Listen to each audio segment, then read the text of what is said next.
Moving on, the Putin administration in Moscow is breathing a sigh of relief after Wagner, a mercenary group which was marching towards the Russian capital to overthrow the military leadership, announced that it has halted its offensive operations and the troops have returned to the base.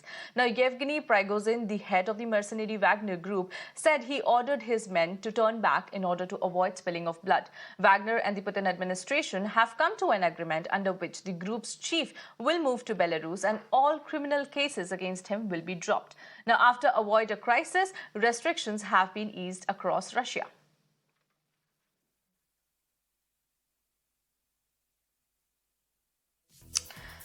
Well, this is the latest that we are getting in the Russian crisis. The Putin administration in Moscow is breathing a sigh of relief after Wagner, a mercenary group which was marching towards the Russian capital to overthrow the military leadership, announced that it has halted its offensive operations and the troops have returned to its base. Now, this is the latest that we are getting, and all the restrictions in Russia have been eased after this crisis or after the operations were halted.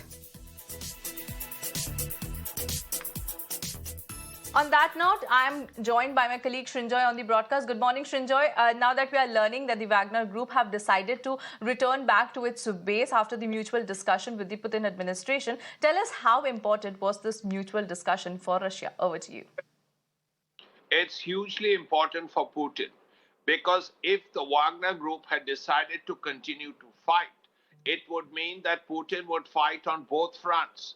The internal rebellion he would have to face and finish off, and fight the Ukrainians at the same time. And let's not forget that the Ukrainian counteroffensive has just begun. So Putin himself had talked about World War I.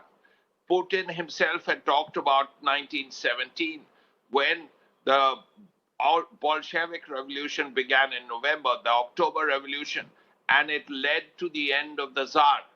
Now, Putin, of course, imagined he would be better than the Tsar, and he has been, in the sense that he has actually dealt with the Prigozhin's people, the Wagner Group.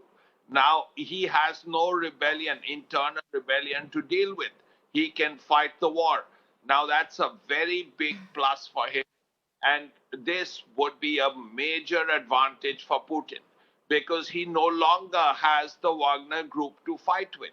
There is no internal rebellion. If there had been one, the idea of fighting 25,000 people who are well armed, well trained, would have been an extremely difficult task at the best of times. And now he was fighting a war with the Ukrainians, who are also well trained with Western weapons and a lot of training in the West. So it would have been difficult, but he has avoided that. And it has been a little different for Putin because in 1917, the Russian army had already been badly defeated in the Battle of Tannenberg by Hindenburg. So as a result, the Russian army was not as well motivated as maybe the current Russian army is. But nevertheless, the important point is he doesn't have to fight on two fronts. There is no internal rebellion, so he can concentrate on the war with Ukraine. So it's a big plus for Putin, and we'll have to see how that goes because he currently has to face the counter-offensive by the Ukrainians. So it's an important moment for Russia. It's an important moment for Putin. Right, Srinjoy. Well, thanks a lot for joining us and giving us all those important details related to this news.